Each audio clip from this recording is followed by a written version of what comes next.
Good afternoon. I'm going to call this meeting at the City Council to order, and thank you all for being here. Members of the public wishing to address the City Council on items appearing on this agenda are advised to indicate their interest in doing so by submitting a speaker card to City staff or proceeding to the podium one by one at the time an item is considered. Members of the public wishing to address the City Council on items not appearing on the agenda may do so during item 5. Each speaker will have the opportunity to speak for up to 3 minutes once per agenda item, unless otherwise allowed by the City Council. Speakers are requested but not required to identify themselves, both on any applicable speaker cards and on comments and testimony. Speakers are advised that their names and any information submitted on speaker cards or otherwise provided in writing to the city may be disclosed or become a matter of public record. No speaker should expect privacy of such information. Madam Clerk, a roll call, please. Thank you, Madam Mayor. Councilmember Connors, Councilmember Lee, Yes. Councilmember Moore, Present. Mayor Pro Tem McCary, Here. and Mayor Horn. Here. Catherine, would you like to lead us in the Pledge of Allegiance, please?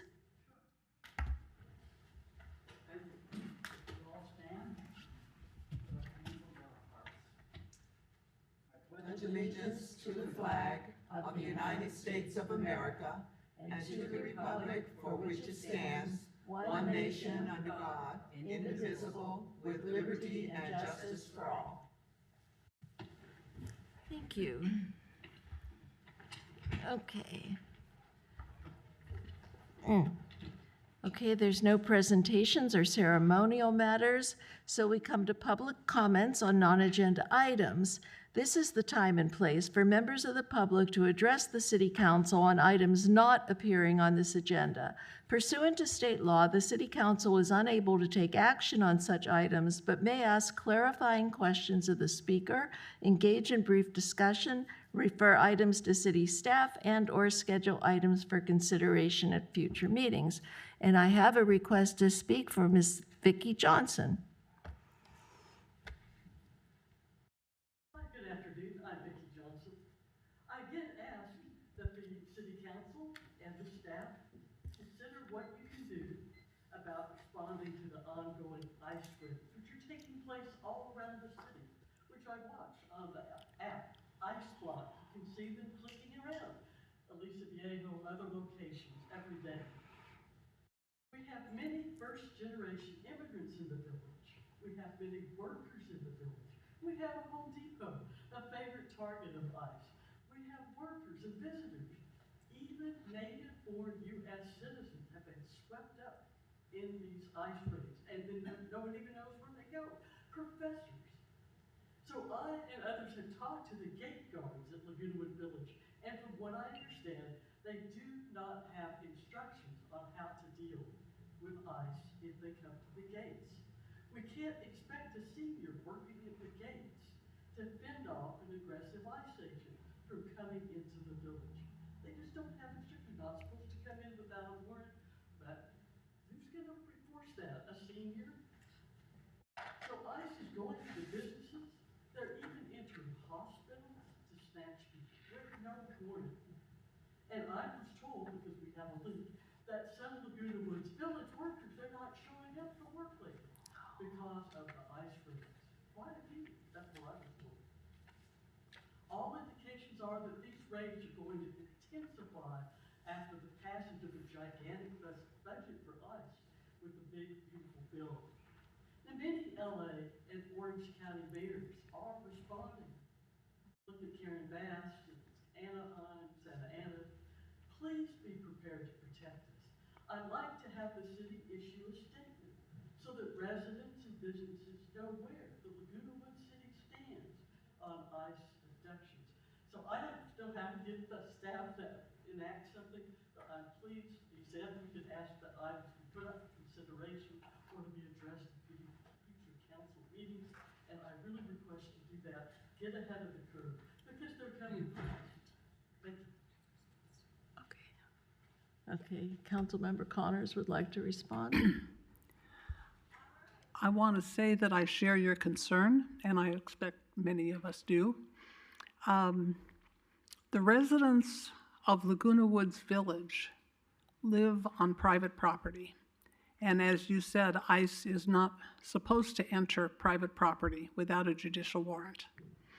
I have had a personal meeting with Chief Nunez, the head of security, and he agreed to think about it. And I thought he had a meeting with GRF or the security committee on that same issue, and I had the impression that he was going to move ahead with training the gate ambassadors on what to say and what to look for. But as you said, I don't really think that's happened. We will take under advisement your request and see what we can do to protect our residents. Thank you.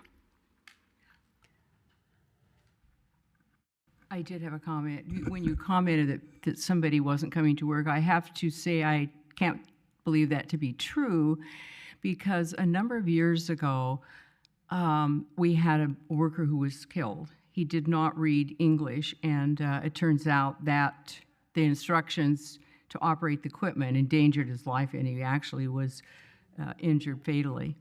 So, but the workers in for VMS are legally here. So, if they're not coming in, I tend not to believe that to be true, because of the requirements of working here, that you have to be able to read English to be able to, so that people who are working here are actually legally here. So I don't think that's an issue for them, but that's my understanding. Thank you. I want to say we did have Captain Ackerman, our sheriff, speak to that last meeting, I believe it was, and answer questions that some of the residents had about that. And I share your concern, and he shared your concern as far as it went on blue crime, because they come with no markings and with face coverings, no markings in vehicles, and they don't know if someone's being abducted or it's an ICE raid, and it can lead to conflicts between ICE and the sheriffs, even though they're two completely separate organizations. He was kind enough to speak about what had happened. He can't speak to what will happen. But thank you for your comment. Is there anybody else that has anything they'd like to say about this or any other topic? If not, public comments are closed. And we come to the city treasurer's report. Good afternoon. I'll be presenting the treasurer's report as of June 30th, 2025. Cash and investments had an ending balance of $15,550,370 as of June 30th. General fund operating cash and investments had an ending balance of $8.6 million. General fund reserves had an ending balance of $3.7 million. And special revenue funds ended at $3.1 million. Cash and cash equivalents had an ending balance of $1,010,553. Investments in Life had an ending balance of $7,745,097. And investments in certificates of deposits had an ending balance of $6,794,720, totaling the $15.5 million.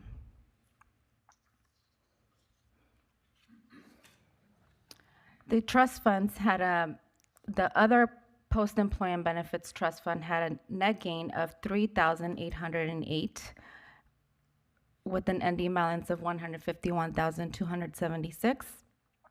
And the pension liability trust fund had a net gain also of $7,489 with an ending balance of $298,114. I wasn't here last month, but I understand there was a question on the earnings and receipts amount in the checking account, which totaled $2.5 million. The majority of that amount consisted of the second property tax payment of $1,580,655 and a grant reimbursement from CDBG for $150,000. The rest of the balance of the 2.5 million, the remaining receipts consisted of monthly normal activity. And I believe there was also a question on, we budget about 3 million in property tax. And the comparison to that is because we received the first payment of the property tax in January and the second payment in May. Each one is about 1.5 million, and that makes up the 3 million that we budget for property tax. So the 2.5 million, the majority of it was for property tax, the second payment that we received in May. And then there was another question regarding life, which Chris will answer.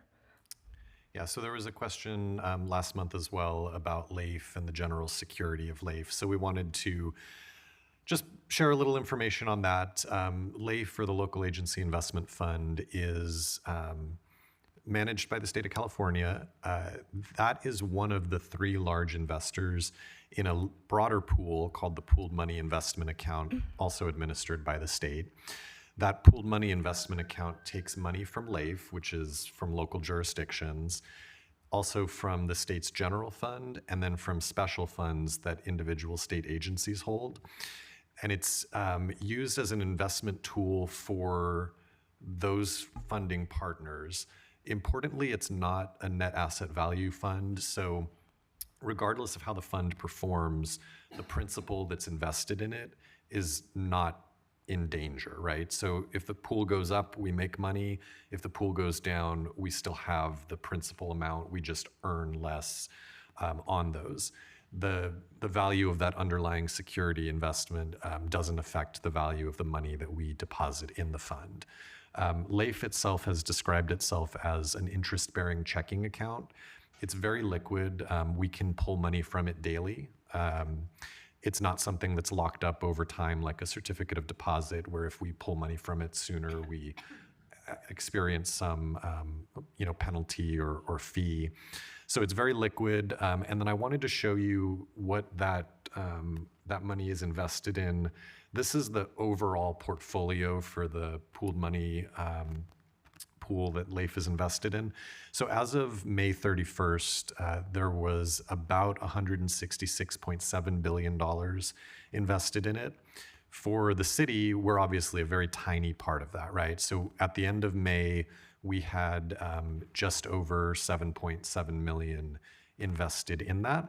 If you look at the types of investments, they're all very stable, right? The majority of it, at about 54%, are U.S. Treasuries. There's about 25% in U.S. agency obligations. They have some money in certificates of deposit and bank notes, time deposits, commercial paper. Very, very small amount, less than 1% is in corporate bonds, and less than 0.5% is in loans. So it's a very stable investment. These aren't the types of investments that are subject to very large swings one way or the other.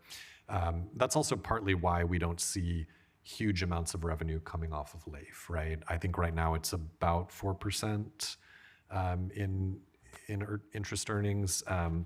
But there have been years, when the economy drops and these type of investments slow, there have been years where it's been down in 1-2%. It is, I think probably the best comparison is either an interest-bearing checking account or like a money market type account, where again, the principal isn't at risk, but you're also not experiencing huge gains at any point. So we, because our checking account is not interest-bearing, we do tend to sweep money into LAIF that we have some relatively near-term need for that cash. But as you saw in Liz's presentation, we have another pot of money that's invested in certificates of deposit, which tend to be at higher interest rates, but obviously less liquid than LAIF is. So at your next meeting, we anticipate sharing with you information on the second pooled money investment account that we will be putting some of our assets into. As you recall, we used to invest in the county investment pool that's no longer offered to local jurisdictions. And so for the time being, we've had larger than normal balances in LAIF, but we have signed with a second pooled money investment account. We'll be sharing information on that at your next meeting. It was funded in July, so this is the report for June, but in the July report, we'll give you some more information on that. And that'll allow us to diversify a bit, right? We'll have less money in LAIF, we'll move some money into the other investment pool as well. So anyway, we wanted to share those thoughts. There's an opportunity for public comments, and then our recommendation is to receive and file the City Treasurer's report for the month of June 2025. Okay, thank you very much. Public comments are open if anyone would like to talk. Okay, Vicki? Hi, Vicki Johnson. I was the one that raised the question, and I still am not quite sure about the risk. So if those agencies, 25% of this fund, if they... Oh, sorry. Is it on? Okay, sorry, Vicki. Sorry, if the microphone's not on, they won't hear you on TV. Sorry. So my question was about LAIF, the risk and what guarantee, like CDs, that it would be refunded. So this is very interesting, thank you. If 25% is in public agencies, there's some private bonds, treasuries they're not necessarily going to pay well. So I'm not so concerned about the rate of return, but the risk, if that fund cannot meet its obligations of preserving our principal, I don't really see how that's ensured that they will retain our principal, even if there's no rate of return, even if they're having negative rates of return, as you said. Somehow our principal is protected, but by what mechanism? Yeah, so these are, without getting too into the weeds, like on a treasury note or a certificate of deposit, there's really only upside. You don't lose on the investment. So even though they've distributed this throughout different types of investments, these aren't investments where the investment itself is going to go negative. So they could pull the investment from when the agency obligation period is up, that investment reverts back into the portfolio, but there is no draw on it. The other thing that I would say is for us, because we have, as of this month, right, we had 7.7 million in there in a $166.7 billion pool. The question is probably more germane to like if the state general fund needed to pull out of the fund, how would they make sure they had principal for that?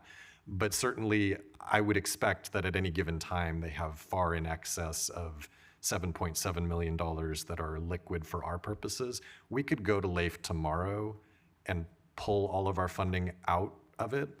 It's not locked up in any sense. So I think for there to be a run on LAIF that would result in the situation that you're talking about where they need to make liquid their entire investment holding, it would really mean that the state would have to, as the two largest sources of it, the state would have to pull out of the pooled money investment account, which would seem strange since it's a state investment account in the first place. So I get the question. If you want us to dig into it a little bit more, I think we'd be happy to do it. But I don't view LAIF as risky at all, but especially not in the context of how much money we have in it as a percent of the overall pool. Yeah. Okay, are there any other public comments? Seeing none? I move we receive and file the treasurer's report. All in favor? Aye. And thank you for doing an excellent job on it as always.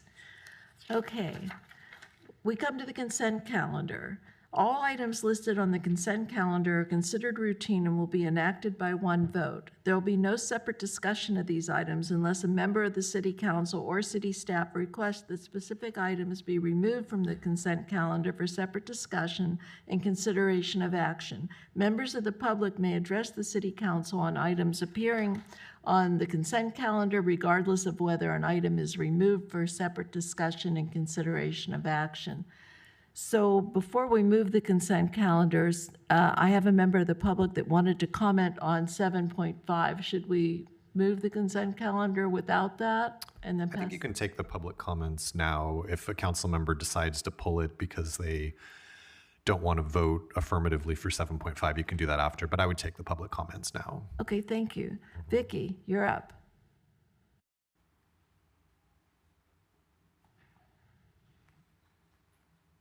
Hello, Vicki Johnson. I've got a little bit behind in the homework. I looked at in the packet some, but it looks like 7.5 is a new job classification. I'm not sure who even holds this position right now. Management analyst, are there management analysts? So it isn't a new job classification. There's a red line version in there. It's an existing job classification that we're proposing modifications to. No one currently holds the title of management analyst, but in the current budget year, there is one management analyst position funded. So we identified modifications before we went out to recruit for the position. All right, well, in general, and I believe, don't need to take time to correct me, but I believe in the last agenda package for March budget, that there was some mention of hiring more employees. In general, I would just really caution against hiring employees that will then incur more pension obligations.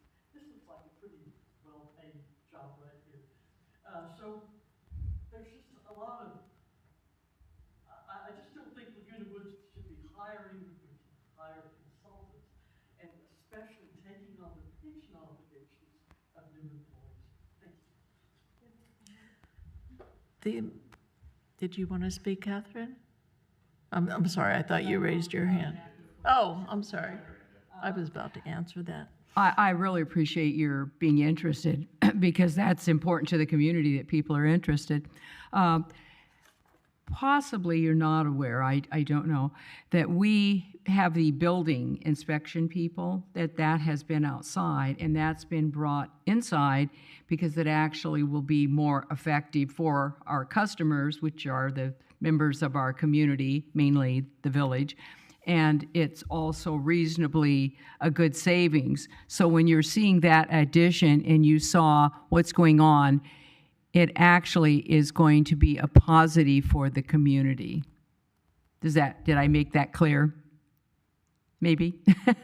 Anyway, it looks, I know I understand, and I'm a person who watches money too, and I appreciate that, but I'm just pointing out that in some instances, it saves money to invest. It's like, I'm not going to come up with an analogy, but at any rate, hiring the employees in this instance actually improves service and saves us money.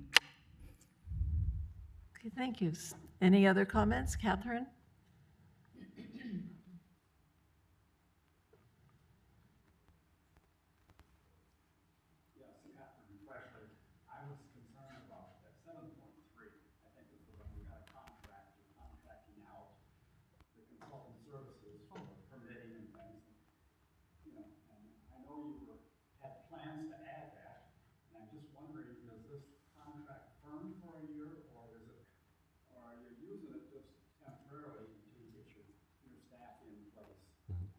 Sure.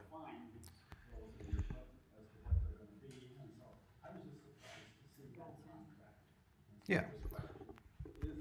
Can you get out of it? If you get the people hired, you can cancel it. You don't need then the consulting services. Yeah, I'm happy to comment on 7.3. I will just add to Vicky's comment.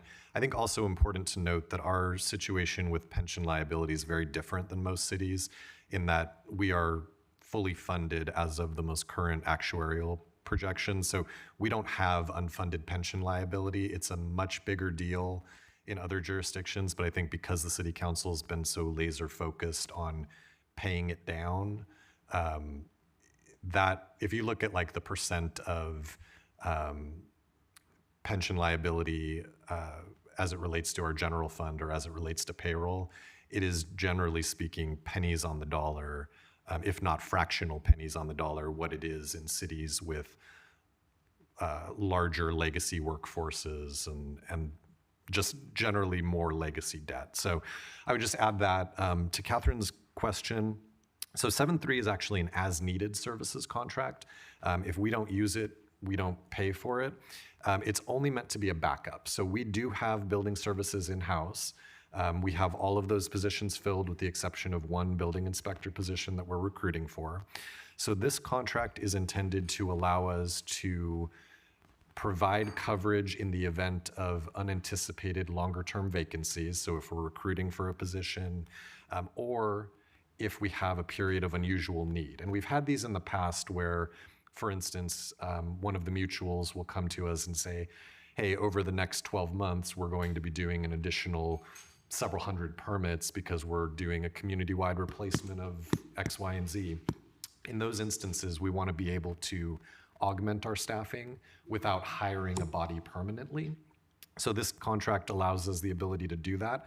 Right now is a good case in point that because we have that one inspector vacancy, Interwest, which was the company that until June 3rd or through June 30th provided all building services, they're providing us with a full-time inspector while we recruit for our own inspector. So it's only meant for those sorts of circumstances.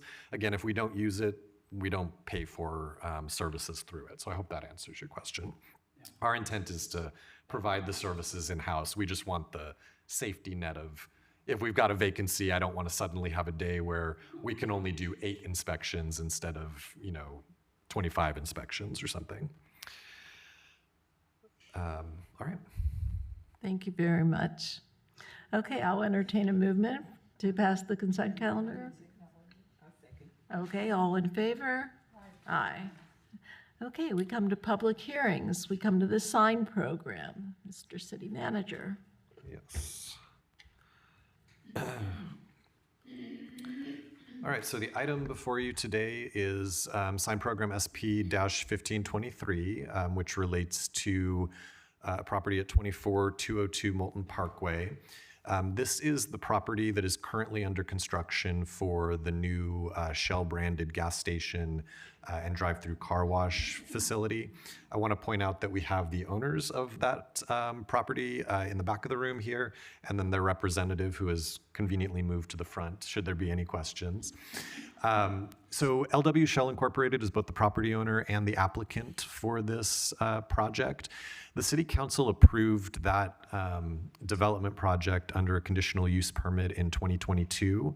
So as we talk through this today, the building placement, the canopies, all of that, that's already been approved. The kind of remaining piece of this project that requires City Council approval is the signage that goes on those buildings and on the property.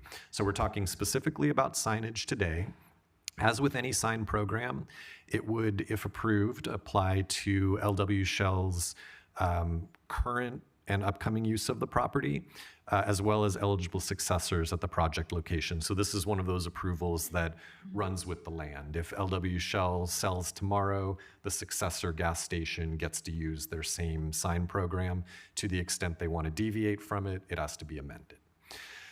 We have a variety of project documents in the agenda packet, including some plan sheets that I'm going to put up on the screen, but I would just point out that they might be a little clearer to read in the agenda packet that was posted prior to the meeting. So the first of those 5 sheets is a site plan. This is looking at the property from above. El Toro Road is at the bottom of the screen. Moulton Parkway runs along the left side of the screen. So City Hall, where we're at today, is kind of generally right off the screen in the lower right corner. The gas station itself, which if you've driven by, you can see is largely rising out of the ground. That gas station has the building for the vehicle washing facility and the convenience store in kind of the northeastern quadrant, but generally the northern part of the property, and then the canopy that is above the 6 fuel pumps at the south end of the property.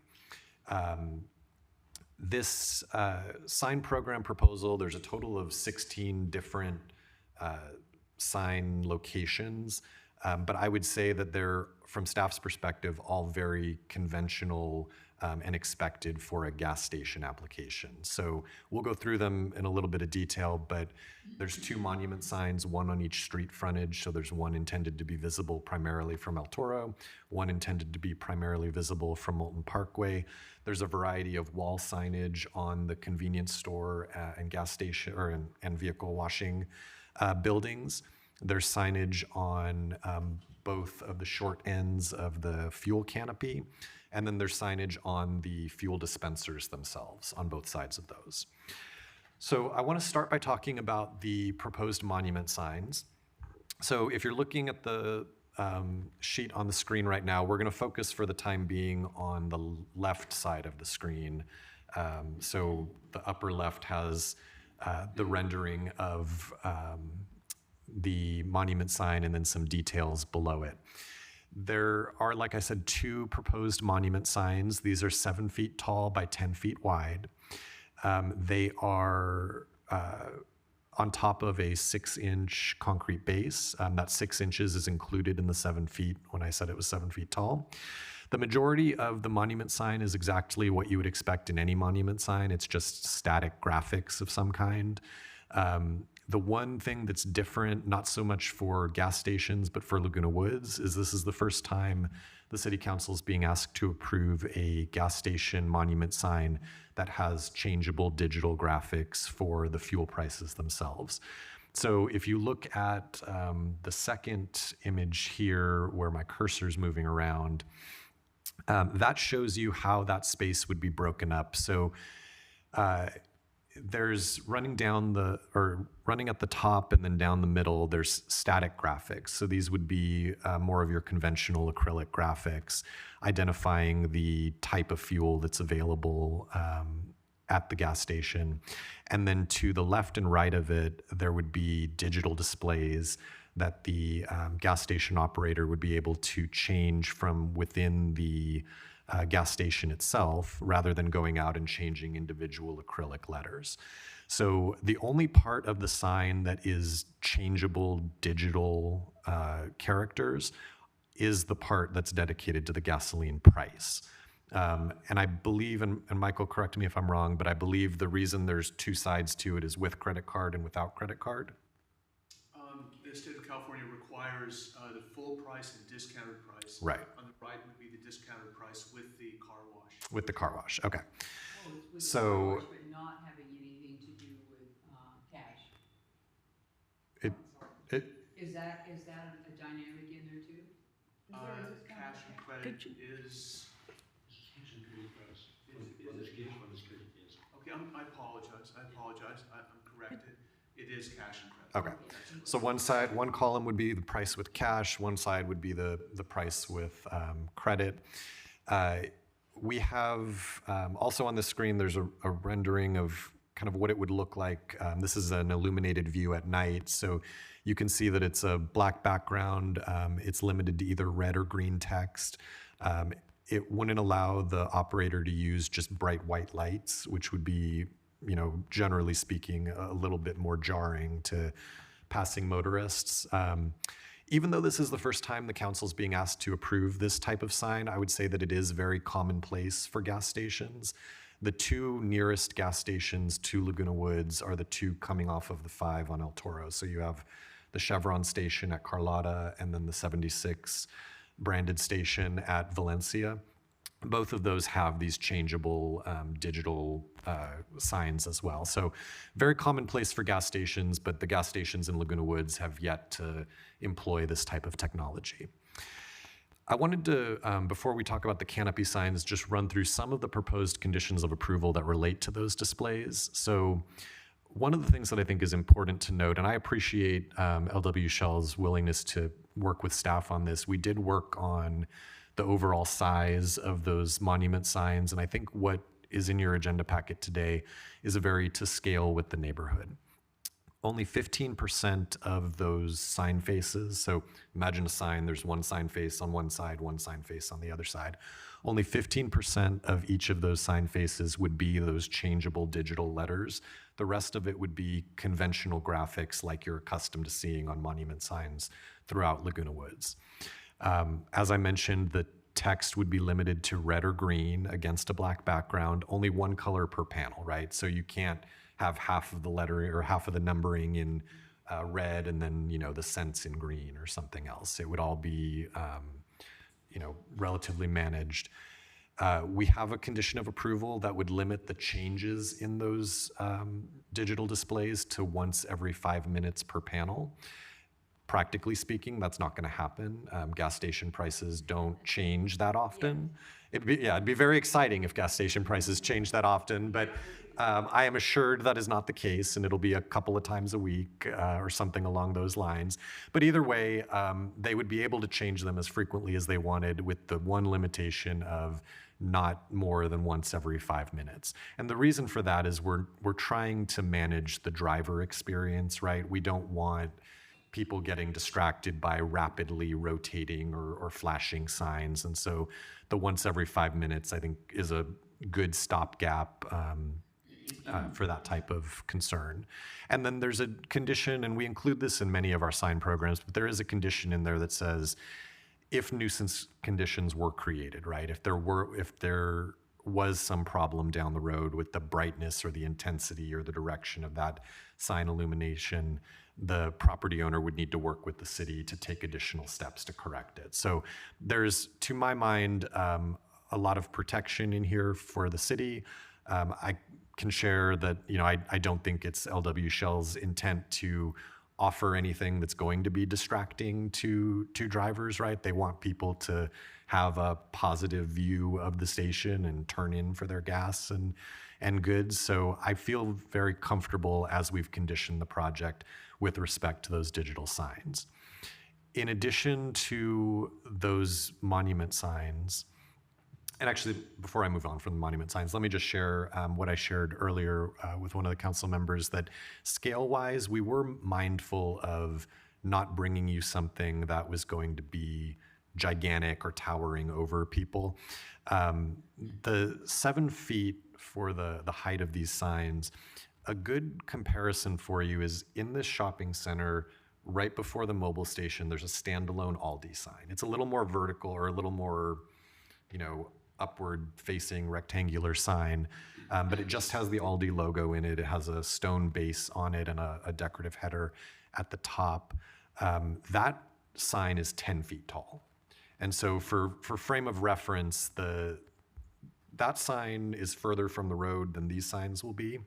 But 7 feet is very much within the range of what's already been approved at this intersection.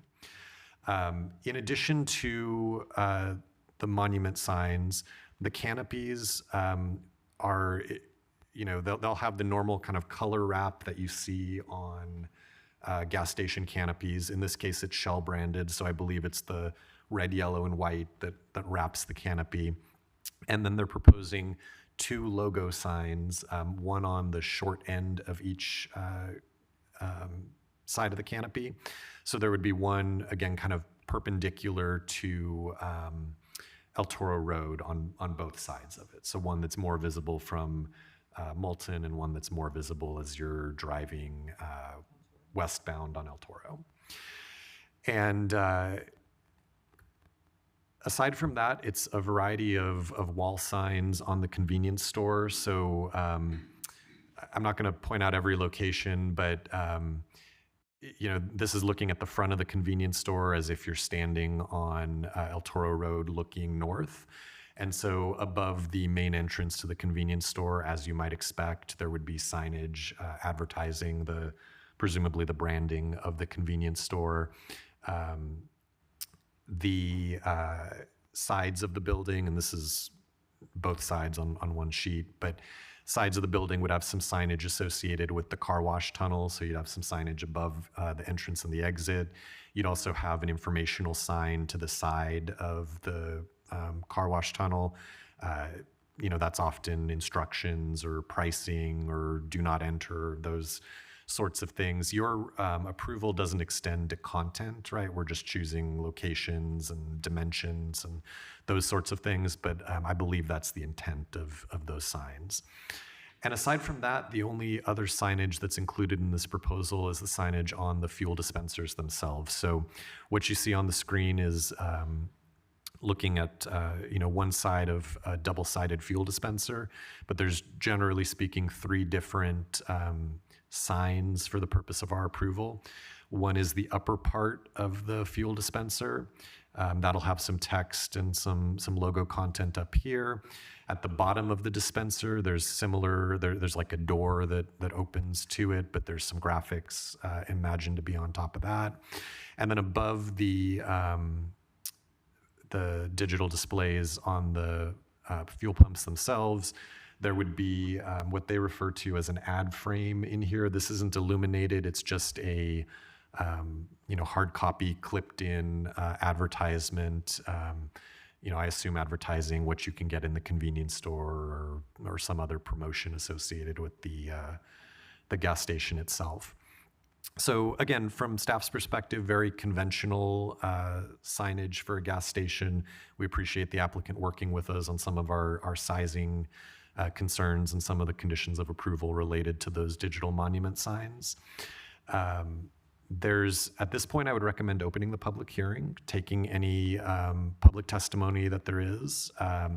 After you close that public hearing, our recommendation is that you adopt a resolution titled "A Resolution of the City Council of the City of Laguna Woods, California, approving sign program SP-1523 to allow for various signage at 24202 Moulton Parkway, Laguna Woods, California, 92637, and determining and certifying that the sign program is categorically exempt from the California Environmental Quality Act pursuant to Section 15311 of Title 14 of the California Code of Regulations. With that, I will turn it back over to the mayor for the public hearing. Okay, thank you very much. Okay, public hearing is now open. Would anyone have a comment or like to make a comment on the presentation? Yes, you're more than welcome to come up. Thank you. I'm the applicant's representative, Michael Pauls. Thank you very much, and good afternoon, Mayor and members of the City Council. I'll make my presentation very brief. So our gasoline station car wash sign program, inclusive of the gasoline price signs, which are before you today, will be operated in a manner which will be respectful to the motoring public and surrounding Laguna Woods community. I would also like to state for the record that we're in agreement with the conditions of approval as listed in the staff report. And I'd also like to take this opportunity, I'd like to thank, I know that Justin is not here today, Justin Falona. We'd like to thank him for his efforts in bringing this matter before you today. And we'd also like to thank Chris for his input. I can tell you that this was a better and easier project as a result of working with them. And we thank your staff. With that, I'd like to make myself available for any questions, and thank you very much. Thank you. Anyone else from the public? Okay, public comment is now closed. Council, anyone have any questions for anyone, for Chris or for the applicant? I don't have any question, but I just want to say thank you to the owners for working so well with the staff. And to my knowledge, there haven't been any real significant problems related to the signage. So again, thank you for working so well with our staff. Thank you. Anyone else? Cynthia? I'm looking at this drawing of the convenience store, or this one, and trying to figure out how much window space there is there. I know it's common in convenience stores to have paper signs or illuminated signs within the windows that advertise beer or lotto tickets or cigarettes or whatever else might be on sale there. And I'm wondering if there are any terms in this program or whether these windows are subject to the same restrictions that we have for other places with windows regarding percentage of coverage. Yes. So for just one for frame of reference, the windows on the front of the convenience store, it's all of these panes kind of under the main entry area and here. And then it's these windows on the side. So before the kind of brick columns start, there's ground level windows all along the front of the station. The sign program itself deals with the permanent signage. They would be subject to the city's existing temporary sign regulations, which do relate to, there are limits in there specific to your concerns with the percentage of the overall window space that can be covered with signs, also the square footage of the illuminated signs that can be placed in the windows. And then we have prohibitions that prevent those from like flashing or blinking and doing things like that. So they would be subject to the same temporary sign standards as every other like business in the city. Okay, okay. I think that these things are always a little complicated because one part of our life is the aesthetics. We don't want to drive down the street, and our community doesn't have a lot of, and thank goodness these are not flashing. In fact, we don't have an LED sign even. But the other part of it is it's very frustrating to be driving along and you're looking and you can't pick up the information you need because you're driving. You don't want to take your eyes off the road. So the sign has to be helpful to get people where they need to. And it actually is safer when people can read what's being offered. So there's that balance there. I've been really curious and watching as your progress is occurring over there. There's also going to be, there were some trees removed, and I'm asking this even though it's not a mention in this real quick. Aren't there some trees that have to be added back? I thought there were. Could you address that just for a second? Thank you for doing that. There's a whole landscape plan that they'll be implementing that was approved as part of the conditional use permit back in 2022. But there are quite a few trees that are going back in there. There were some larger trees that they had to remove for, to the best of my recollection, I think it was driveway placement. I think one of the driveways was expanded a bit and then building placement. But there are quite a few trees that'll be added in at the tail end of the construction process. There's one other thing that, I don't know if others find this, but when I'm driving along and I'm looking for a number, it is very frustrating. It seems to me that numbers should not be way up high on a building, because when you're driving by, you don't have time to scan the whole building. You know, you're past it, you think, oh my gosh, the number was way back there. And I wonder if that should be standardized. Would that make sense? You know what I mean? The height, so when you're driving through a city, the numbers are not going to be in some crazy location. I think it's something we can look at. Right now, your sign ordinance is silent to the placement of building numbers. There are some building code requirements related to like the size of lettering and things. But I'd be happy to take a look at that. I would, because it seems to me that if you knew where to look when you're looking for a number, because you know right, you know odd and even how to do that, but you're trying to find one number that kind of gives you a clue whether it's odd or even, then you're going to look for your number. And that, it seems so unusual to me that they aren't in a similar location in cities, so that I just happened to have that occur recently where the number was at the top of the building. You think, my God, the only person seeing it would be somebody flying an airplane, not somebody driving down the street. I really am looking forward and would like to have you describe a little bit what your car wash is going to be like, because there's some new technology. Do you know what you're going to be using yet or not yet? What do you mean by what? Okay, this will be hand car wash. Could you Please stand? come up to the podium. I think that would be helpful because people did use it. This is gonna be red wash, done, the car wash.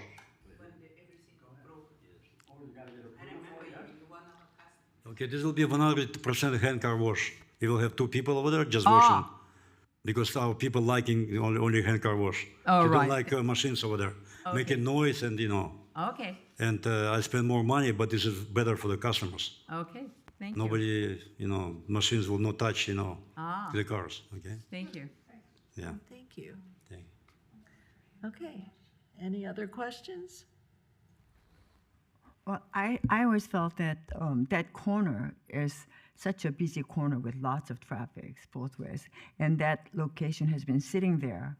Nothing's happening for a very long time, and I'm glad to see finally the plans are made, and we'll be looking forward to seeing some I think it's going to be a very active location, actually, which would be good for the city and for the people. Thank you. I know my car can't wait. Okay.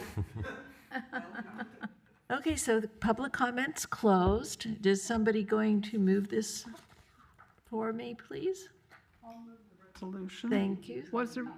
I already read? did. Oh, you did? Okay, I didn't remember you reading it. Okay, it's been moved and seconded. All in favor? Aye. Aye. Great. All right. Thank you. Thank you. Thank you. Okay, 8.2 is a false security system alarm fees, and our city manager wanted to speak to that. Yeah, I'll just make quick comments that we had hoped to have this public hearing with you today. We needed a little bit of additional time to get the agenda items together for you. One of the challenges, not to get too into the weeds here, but one of the challenges in Laguna Woods is the noticing timeline with respect to when our local newspaper gets published. So we did publish the public hearing notice for this item.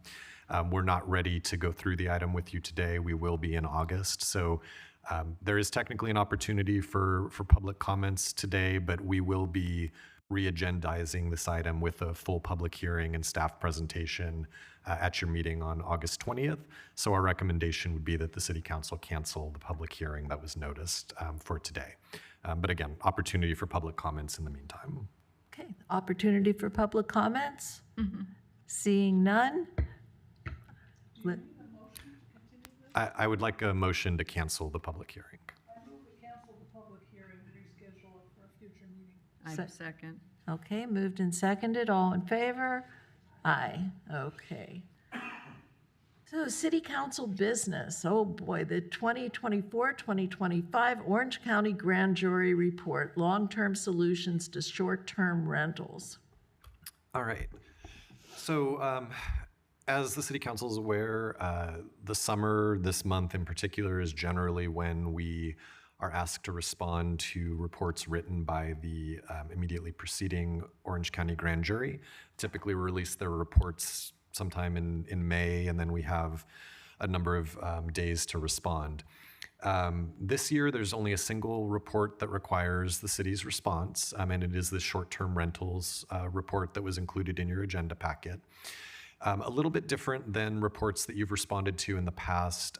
This report, there's not actually a legal requirement for you to respond. The grand jury elected to require a response from 13 cities and to make a request for a response from 21 cities, but it is technically optional on your part. Now, we've prepared a proposed response with the anticipation that you would be interested in responding, and that's what staff would recommend as well. So for the purpose of this report, short-term rentals, these are essentially vacation rentals, right? This is somebody putting their home on a site like Airbnb or Vrbo. These are rentals of a residence for periods of less than 30 days at a time. So the responses, I think, to the findings and recommendations that the grand jury has asked for our thoughts on are pretty straightforward.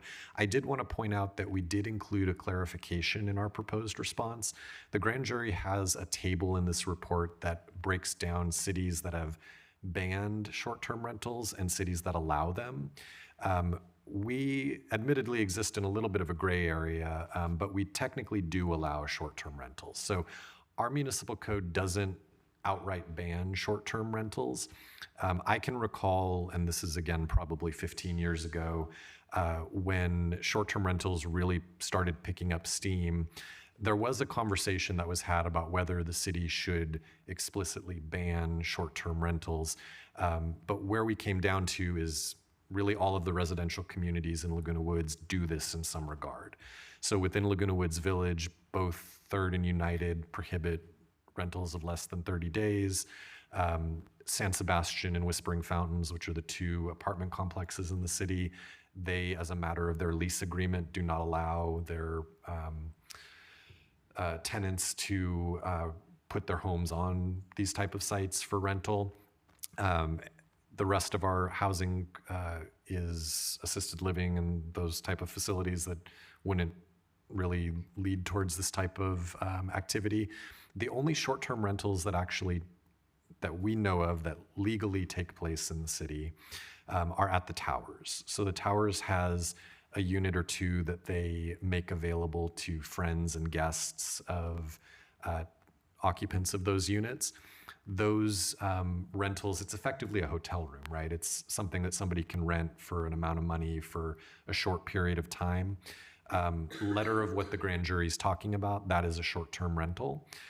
We do receive transient occupancy tax on those. That's one of the big sticking points with short-term rentals is it's so easy for people to put their homes on these websites and not pay the bed tax or the hotel tax that people staying at a hotel would have to pay. In this case, the Towers is very good about paying transient occupancy tax for those units, just like the Ayers Hotel does. So there is some amount of short-term rentals that take place legally in the city. I'm certain that there are probably unpermitted short-term rentals that the mutuals deal with on a regular basis. But again, the clarification's in there that we're not technically a city that's banned it, although it is functionally banned in most locations in Laguna Woods. Happy to answer any specific questions, but I would advise you to take some public comments on this item, and then our staff recommendation is to approve a response to the 2024-2025 Orange County Grand Jury Report, Long-Term Solutions to Short-Term Rentals, authorize the mayor to execute the response, and direct the city manager to submit the response as required by applicable law. Thank you very much. Any public comments on short-term rentals? Seeing none, public comments is closed. Council, any council comments? Yes. I have a couple questions. Third has in the CCNRs prohibits anything less than 30 days. What is the rule on United? I don't know. They used to have, they passed, Minimum 30 days. you think it's 30 days minimum?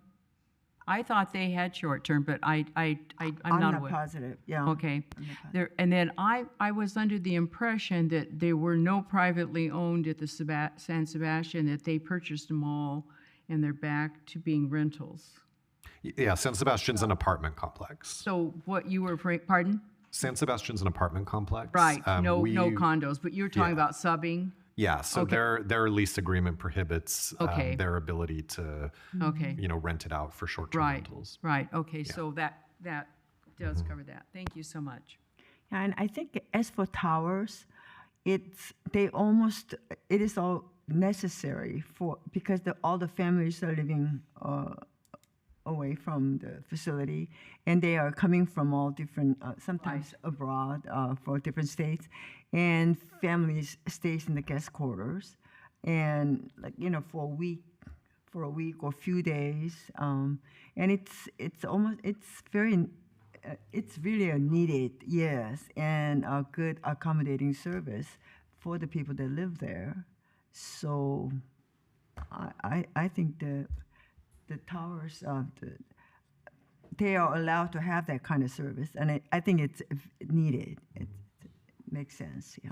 I think that's an excellent thing that the Towers does, and I doubt if the people that stay there have loud parties and do the things that you worry about in short-term. No wild 90-year-olds there. Right. So do we want to move this response to the grand jury report? I'll move the recommended action. I second. Okay, it's been moved and seconded. All in favor? Aye. Okay. Okay, we come to city council reports and comments. This is the time and place for members of the city council to provide reports on meetings attended, including but not limited to meetings of regional boards and entities to which they've been appointed to represent the city, and meetings attended at the expense of the city pursuant to California Government Code Section 53232.3. Members of the city council may also make other comments and announcements. First up, Coastal Greenbelt, Mayor Pro Tem McCary. Thank you, Madam Mayor. The Coastal Greenbelt Authority met last week, Wednesday, and we got a very, very thorough written report from the OC Parks. One of the items was their summer concert series, and they are doing concerts for the whole month of August, 5 to 8 p.m. All the concerts are 5 to 8 p.m. with free admission and parking after 5 p.m. Live music begins at 6 p.m. So there is a concert on Thursday, August 7th, another one Thursday, August 14th, and another one Thursday, August 21st, featuring various bands and music. Let's see.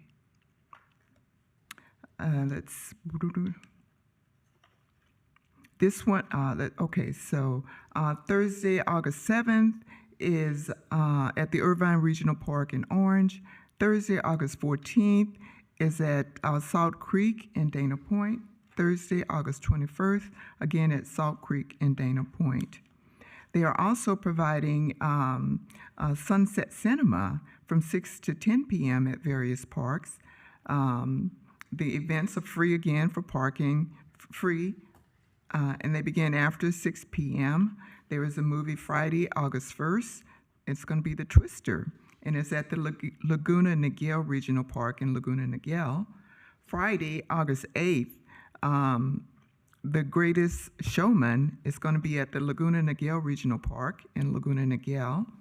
Friday, August 15th, the Elemental, and it's at the Irvine Regional Park in Orange. Friday, August 22nd, at the Irvine Regional Park in Orange, and another cinema Friday, August 29th, and that's at the Salt Creek in Dana Point. So there's a lot more information about the other stuff that's going on the OC Parks website. And then the last one is they have a pause on the trail, which is an opportunity for folks to bring their animals. And again, parking is free, and 2 dogs maximum per participant. So again, all the information is on the OC Parks website. And so we met at the Laguna Coast Wilderness Park, and our next meeting will be in 2 months. Great. Thank you very much. Does anyone have any questions for Annie? No? Okay, thank you. The next one is Orange County Fire Authority, and I have one very exciting announcement and then a little video, and Chief Roja is here to speak to that too. So the following, if Chris could put up the pictures, please.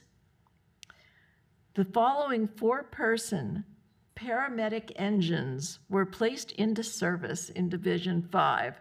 Paramedic Engine 12, serving the city of Laguna Woods, was temporarily placed into service at Fire Station 19 in Lake Forest, and Paramedic Engine 57, serving the city of Aliso Viejo, was placed into service.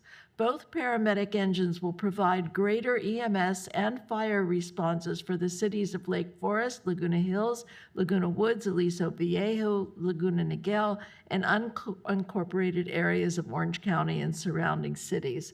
So these will be at our new Fire Station 12 when eventually we have a Fire Station 12. But it's very exciting that we have more EMS and fire coverage right here, right now, while we're waiting.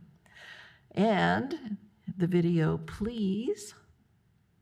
Wow. That's so cool. Is this a new, you have all the latest. Breaking news now in Laguna Beach, where a dangerous brush fire is threatening homes. The Rancho fire is being fueled by extremely dry brush and hot, windy weather. There has been a nonstop aerial firefight since the first flames were spotted, and it is still going on now. People evacuated, homes are threatened. Look at this, another veritable waterfall coming out of the helicopter. There are thousands of gallons of capacity. It's been one after another all afternoon. A fleet of firefighting helicopters dumping thousands of gallons of water over Bluebird Canyon. They have done just a spectacular job here today. The firefighters have been coming around in the helicopters, dropping the water. You can literally hear the neighbors cheering and clapping for the wonderful work that they have done. Many are praising firefighters for their fast response. And Laguna Beach isn't even in OCFA, but they went out there and they saved what could have been a really bad situation. As it was, I don't believe any homes were hurt. Would you like to come up? And you said you had statistics to share. I think it was started by a little kid with a firecracker. Good afternoon. My name is Captain Augie Romo. I'm Division 5 Admin Captain. Thanks for having me, Madam Mayor. Yeah, so it started out with a youth running around and lighting off fireworks, and it got some brush going. Obviously, from what we had seen, 4.6 acres was burned total. We had, because of the quick response, boots on the ground, the aerial operation, we were working in conjunction with CDF, also going in unified command with Laguna Fire, Laguna PD, of course, Orange County Fire, CAL FIRE, Orange County Sheriffs.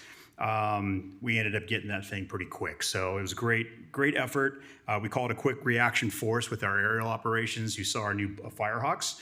Those things are amazing, being able to drop 1,000 gallons off of every time that they drop out of the helicopters. You saw the Chinooks. Those Chinooks are our partnership with CAL FIRE, and they're able to drop 3,000 gallons every time they come in and drop it. So we were able to grab that thing pretty quick. They ended up not capturing, but they got that youth, and they were able to detain him. And obviously, I don't know what the status is, but they're moving forward with that as well. We were able to contain it by 0700 the following day, and then we remained out there for an additional couple days just to make sure that there were no additional flare-ups. We were able to get our camp guys out there, turning the soil, putting out hot spots, and make sure that it wasn't going to extend anywhere else.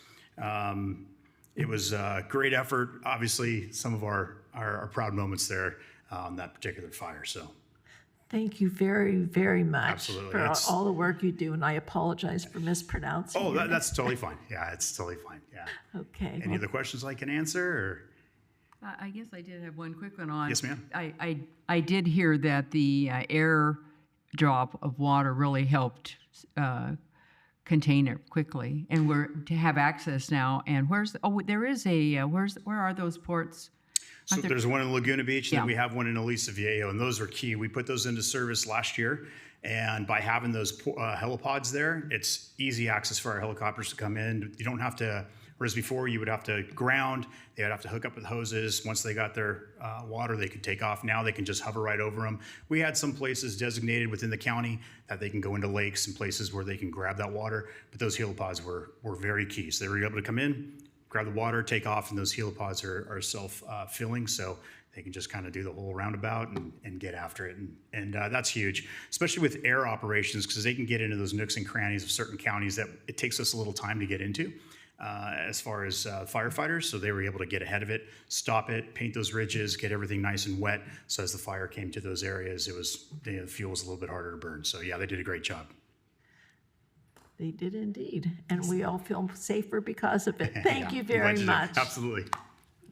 And that's it for my report. Next up is Orange County Library Advisory Board. Yes, I attended. The Orange County Library offers so many services, and there are a number of top-notch authors coming to the county to speak. Daniel Silva, if you're a reader, you'll know who that is. The authors are listed on the website. I did mention that there is one service that they provide is helping people who didn't complete their high school education. The library has programs to help those people who want to complete. And I attended their graduation ceremony, which was in Los Alamitos. They actually had gowns, and they had mortarboards, and explained the process. And I thought it was very well done. And it's another great program offered by the library. Thank you very much. Okay, next up is Orange County Mosquito and Vector Control District. Councilmember Lee. Well, the July meeting has been canceled, and the next meeting is scheduled for August 21st. Okay, thank you. San Joaquin Hills Transportation Corridor Agency. Councilmember Connors. I think this is the first time I've ever said this, but our meeting in July was canceled because there were no urgent agenda items. So we saved 4 hours apiece of 24 elected officials and 4 hours apiece of 15 or 20 staff members, plus agenda prep time and everything. Wow. So that's good. Yeah. Bad. Trying to be efficient with the writer's money. South Orange County Watershed Management Area, Councilmember Moore. Yeah, slide presentation on a trip up to the, examining the state water project. You have to click, yes, that's included in here too. And there's another one. And another one. You can see this map there that how diverse the topography is. 2/3 of the population of a state lives in the south, but 2/3 of the water is in the north. And of course, the early settlers and Native Americans even used the local water sources, which soon doesn't meet the need of all those people arriving.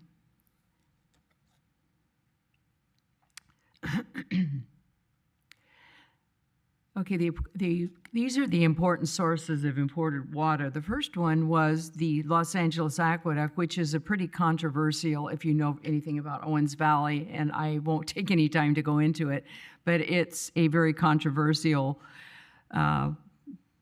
project that brought water from Owens River down to Los Angeles, as Los Angeles was increasing in size. And when you take water, you do create problems.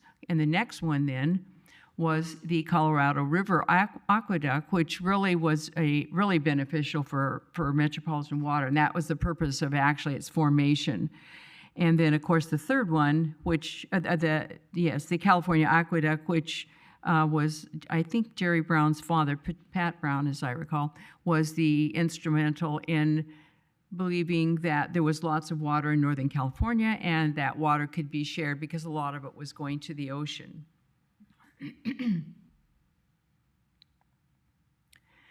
Look how many reservoirs there are in California. These are just the major ones. Right now, there is more water in storage than in the history of the state. There's never been this much water in storage. So, for example, Oroville, you look up there at Shasta, which is the largest, and then there's Oroville, another sizable, and I did not visit all of these, but I did visit Oroville.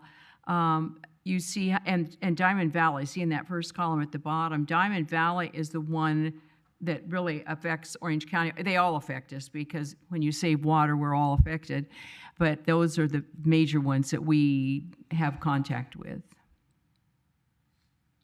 Sites Reservoir is, you see this lovely area, that's going to be underwater eventually.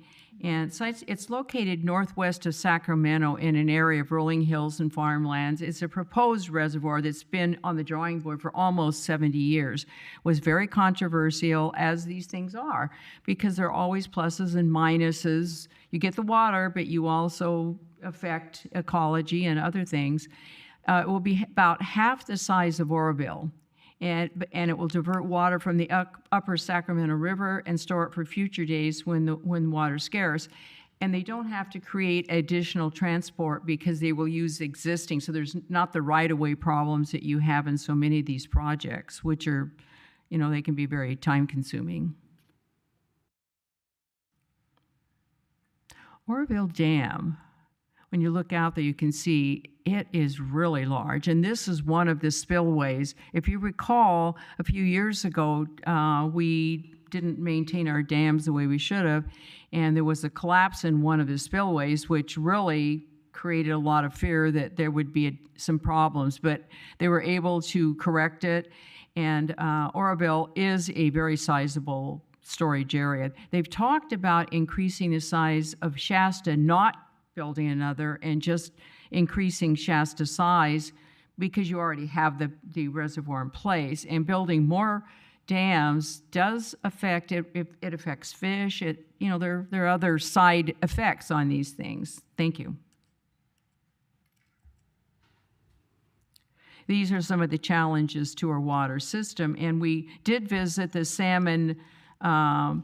It's a nursery there. They're trying to save the salmon. It was a huge industry. So I'm not sure people understand how important it was to the state.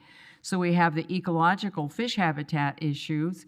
We have environmental issues, effects on ecosystems, and Sites' proposed cost is $3.9 billion. That's with the B, and that's a huge amount of money. So these are all factors in trying to, keep our water available and yet not affect the environment. The Sacramento River, look at this. That's the river. It looks like it's just huge. And so when you realize when they have storms and that thing floods, that is a tremendous amount of water. And that's what we're looking at. All this water, some of it, a lot of it does go to the ocean, and some of it needs to. It goes through the delta. I'm not going to spend a lot of time on the delta, because it by itself is another whole discussion. But looking at the size of it, because we're used to driving by the Santa Ana River with a trickle in it, perhaps, and you look at that, and when we were driving by it, I thought, my gosh, and the land. Near there is the delta, and you look at the land, the soil is jet black and just so rich. And that's the land that regularly provides the vegetables and fruits that we're so used to. So these are all factors in water and how we use the land and how we use the water. Look at this, watch this. That is an actual river otter that we saw. And this is what you affect, and it does draw your attention to humans and our effect on our surroundings. I thought that was so cute to actually see one right there. That's in the Sacramento, off to the side. Thank you. I am. Okay. Carol made reference to the controversy of the water coming in from the Owens Valley. And in 1974, Roman Polanski made a movie called Chinatown, starring Jack Nicholson, which is a fictionalized version of the machinations of the Los Angeles Department of Water and Power to get contractual rights to all of the eastern Sierra snowmelt and pretty much turn the Owens Valley into a desert. So it might be an interesting movie to watch. It's actually fictional in the characters in there, but you're right. It's something that when I was in college, we did talk about. I don't think they talk about this now, but it's one of the factors that actually can divide us, because we think we all have certain opinions, but those opinions are affected by other things that happen, and there are a lot of opinions, as was mentioned with this mosquito vector. I serve on LAFCO, and the CEO came because there was a municipal service review on the mosquito vector group, and she spoke. Somebody pointed out that when you have greater density, you have more mosquito issues, which is true. And so when you increase population, you increase these problems. And she said, but in South County, they have mice and they have rats problems. And I didn't say anything at the time because I was going to comment, and then she left, so she didn't hear my comment. But interestingly enough, another controversial issue here, that how this all ties together, and with so many opinions on so many things, we don't have, and I can only speak for Third Mutual because I live in Third Mutual, our rats and mice, believe me, are negligible. And it's not because of us humans, because we would probably draw them. Who do you think is taking care of the rats and the mice? The coyotes. The coyotes, which are another controversial topic, but the coyotes have the rats and mice down, and that's the side effect of all these things, and why these things are so controversial and have so many points of view. But in our area, not only do we not have rats and mice, in small numbers, right now we don't have a heck of a lot of rabbits either, and I'd say small dogs are a topic of discussion too, so there you go. Okay, thank you. Okay, the next up is liaison to Laguna Woods Community Bridge Builders. And Chris, if you could put up a picture. I wanted to talk about a program that we're having come up, which is really, really timely. It's about internment camps, authoritarianism, and the struggle for freedom. Lessons in history. Internment, Authoritarianism, and the Struggle for Freedom on Tuesday, July 29th at 7 p.m. in Clubhouse 2. You'll watch a 5-minute video of what it meant to be Japanese in this, our country, even before the internment camps. Then you'll hear from Mr. Hiroshi Yamaguchi about how it was during, immediately after, and even today. Yes, even today. It's still having an impact on the third generation. You'll also learn from Dr. Ryu about the impact that escaping North Korea had on his family and what are today's hopes and dreams of one who was a child when escaping that country. So there'll be 2 fabulous speakers and 2 incredible human beings who will regale us with stories of their experience so that history does not repeat itself. And especially today when internment camps are being built and people are being locked up that not the worst of the worst, and not just criminals, but all kinds of people are being swept up in this, and the effect that it will have, it's having a terrible effect on children now. They're traumatic, and people are making arrangements for what will happen to their children if they're swept up in it. And it's just a very frightening situation for a lot of us. I know American citizens are being swept up in it too. So anyway, this program is very timely. July 29th, Community Bridge Builders Clubhouse 2 at 7 o'clock. Thank you. Any other comments and reports? Seeing none, we have a closed session. So the City Council will meet in closed session under authority of California Government Code Section 54957B1 to consider the following: public employees' performance evaluation. And 11.2, the City Council will meet in closed session under the authority of California Government Code Section 54957.6 to conference with its labor negotiator. And Alicia, do you have anything to add to that? Just that these are both items that the public has an opportunity to comment on in open session before the council adjourns to closed session. Okay, any comments on either of those things? Seeing none, we will go into closed session. And we will come back, but thank you all for coming. And our next meeting will be August 20th.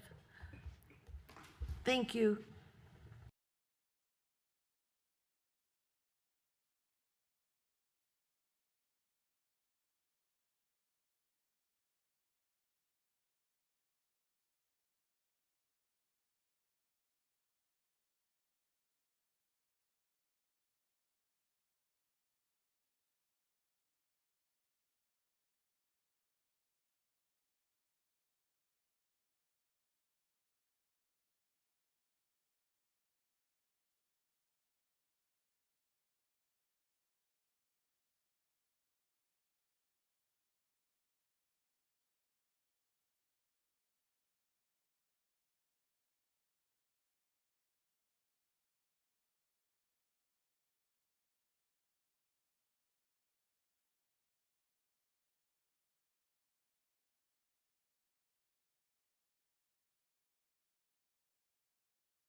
We're back in open session, and I'll turn it over to Alicia to close the meeting.